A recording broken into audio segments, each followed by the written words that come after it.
Olá a todos e sejam bem-vindos ao vídeo onde eu reúno as duas obras que li para o projeto de Dora, o projeto All 76, que dificilmente vocês não sabem de que é que trata, porque acho que muitas das pessoas que estão a ver este vídeo, de certezinha absoluta que já ouviram falar do projeto, que já participaram nele. Não sei se o fizeram este ano. Se o fizeram este ano, por favor deixem ficar aí embaixo nos comentários que obras é que vocês leram, quantas, se há alguma que vocês queiram verdadeiramente recomendar-me, tudo isso não se esqueçam de deixar ficar nos comentários. Como eu disse, eu li duas obras, uma de ficção, embora baseada em factos verídicos, e outra de puramente não ficção. Vou começar pela de ficção, porque foi a primeira que eu li das duas. Estou a falar-vos de A Canção de Embalar de Auschwitz, de Mário Escobar. Eu tenho esta versão em espanhol, que nos foi oferecida pela Olga. Esta versão que aqui está nas minhas mãos já tinha sido lida pelo meu marido ano passado. Ele tinha adorado tudo o que aqui está dentro, mas mesmo assim eu confesso que não sei exatamente as razões, ou seja, eu poderei até saber, mas depois a ver se eu tenho tempo para falar sobre elas. Mas por esta ou por aquela razão eu entrei nesta obra com as expectativas algo refriadas, ou seja, entrei cautelosamente, sabia que esta obra me iria trazer algo que não é muito falado quando se fala no campo de Auschwitz, que é aquilo que estava relacionado com a comunidade cigana, que sim, também foi uma comunidade que foi perseguida pelos nazis, e era isso que eu sabia que de novo esta obra me iria trazer, mas o resto, é verdade, não sabia, apesar de o marido já a ter lido e de eu já ter visto várias pessoas falarem sobre esta obra. Quando entrei na obra, conheci uma família composta por um músico cigano e por uma mulher alemã, ariana, de sangue puro, como tanto gostavam e queriam os nazis, mas que teve a ousadia de casar com um músico violinista cigano, e com ele teve 5 filhos. E estamos em plena Segunda Guerra Mundial e numa manhã acontece aquilo que os adultos daquela família tanto temiam. Recebem a visita dos perseguidores nazis, que os informam que têm poucos minutos para pegarem em bens essenciais, naquilo que pudessem levar, porque vão ser deportados. Claro que quem iria ser verdadeiramente deportado era o marido e os filhos, porque os filhos também tinham o sangue contaminado por serem metade, pelo seu sangue ser metade cigano, e esses é que iriam ser deportados, mas a nossa protagonista, que se chama Helena, não quer de maneira nenhuma separar-se da família e vai com eles. E claro que o destino final desta família é o campo de Auschwitz. E é nesse campo que nós vamos estar durante grande parte da narrativa. Vamos estar junto de Helena e dos filhos, porque ela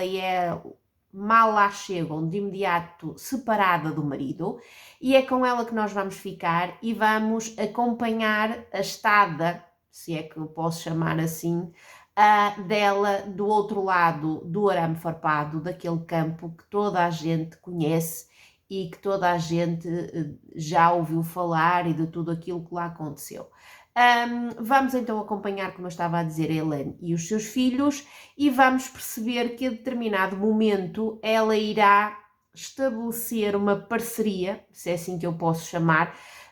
com uma das figuras mais abjetas e mais odiosas e mais asquerosas que nós podemos, e mais perigosas e mais psicopatas que nós podemos saber do regime nazi, que foi o médico Joseph Mengele, ou Mengele. É com ele que ela vai estabelecer, e volto a dizer, entre aspas, uma parceria, porque é impossível estabelecer uma parceria de igualdade entre alguém que está dentro do campo como prisioneiro e alguém que está no campo como o seu carrasco, e é isso que nós vamos saber. Eles vão estabelecer, como eu estava a dizer, uma parceria, e por isso mesmo vamos estabelecer algum contacto com esse ser abjeto. E mais não vos quero dizer, porque não quero levantar muito o pano, quero sim dizer-vos que esta obra é baseada em factos verídicos, que esta Helene de verdade existiu. Mas há muito que está dentro desta obra e que é esclarecido pelo próprio autor no final, que foi ele que inventou, embora baseando-se naquilo que ele considera que poderá ter sido verdadeiramente a estada de Helene no campo de concentração de Auschwitz. Eu posso dizer-vos que já li imensas obras baseadas em factos verídicos associados à Segunda Guerra Mundial e ao Holocausto,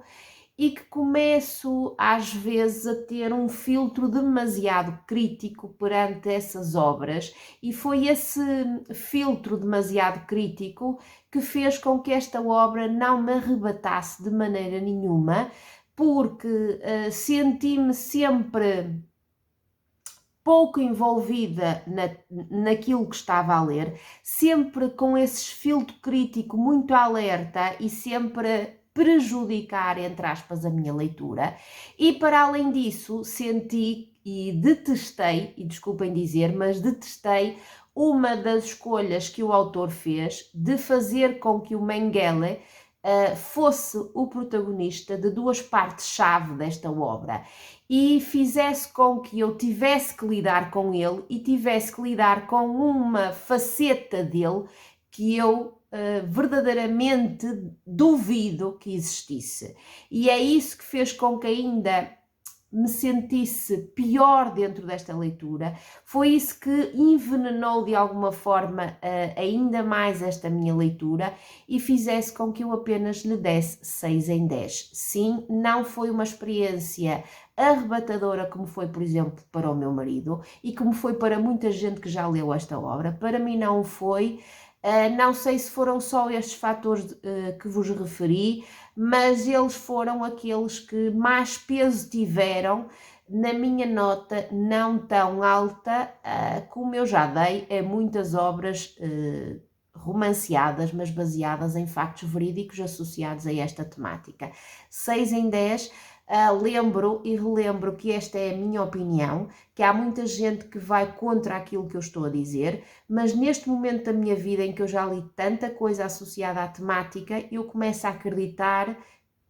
piamente que mais vale ler obras de não ficção associadas à Segunda Guerra Mundial e mais propriamente ao Holocausto,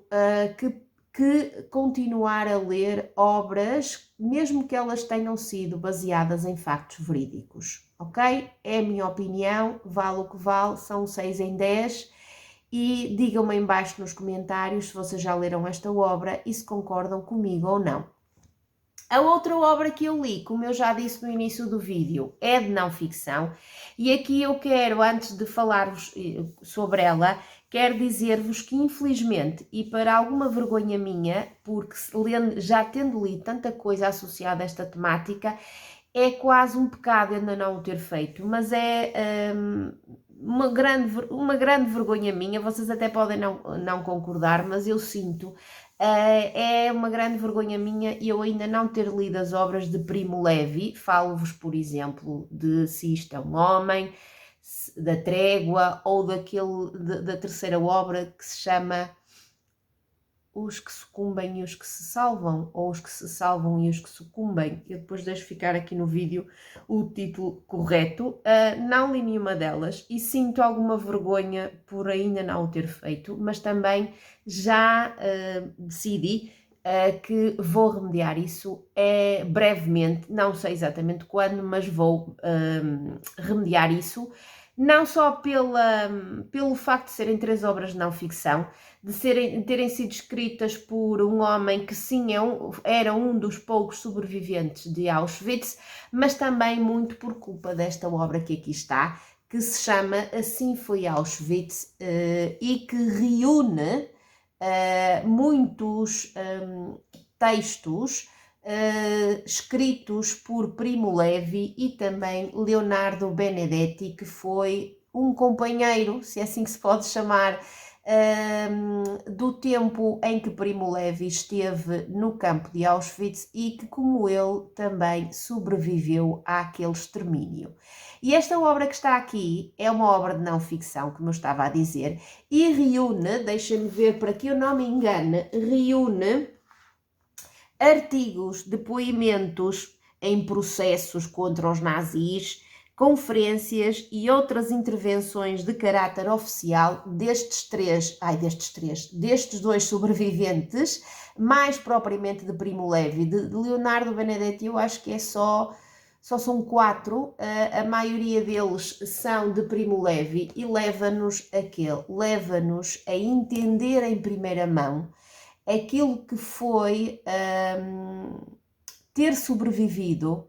a um extermínio que teve a dimensão que teve o extermínio de Auschwitz, ser um judeu, neste caso italiano, ou serem 2 judeus, neste caso italianos, e terem tido a sorte, porque ele fala aqui muitas vezes dessa situação, terem tido a sorte de conseguir sobreviver e de, por exemplo, não terem sido eleitos para fugir com alguns alemães do campo e estarem presentes nessa caminhada da morte que levou a que muitos judeus, antes do dia 27 de janeiro de 1945, terem perdido a morte porque foram obrigados pelos nazis, numa situação de desespero da parte deles, a fugirem do campo e a caminharem durante quilómetros intermináveis e a perderem a morte aí, o que ainda revolta mais, porque estando a guerra quase a terminar, terem perdido a morte quando poderiam ter sido salvos, como por exemplo Primo Levi, é uma coisa que dói muito, e isso está aqui presente, mas está muito mais. Estão esses documentos oficiais de depoimentos que tanto um como o outro fizeram para processos contra os nazis, mas também estão muitos artigos que Primo Levi escreveu ao longo da sua vida, depois de 1945, porque aqui nós temos depoimentos e artigos dos anos 50, 60, 70, 80, em que ele, para os jornais e até respondendo a cartas, explica de uma forma muito objetiva, muito clara, sem pieguices, mas com um estilo que marca muito, que fica connosco e que deixa uma marca mesmo no nosso íntimo, de tudo aquilo que ele viu, de tudo aquilo que ele sentiu, de tudo aquilo que ele sofreu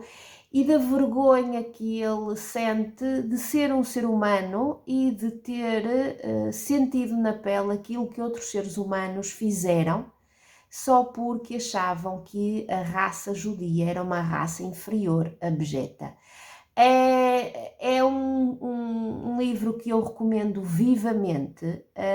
Não lhe dou a nota máxima porque, como é um apanhado de vários documentos e de vários artigos, há várias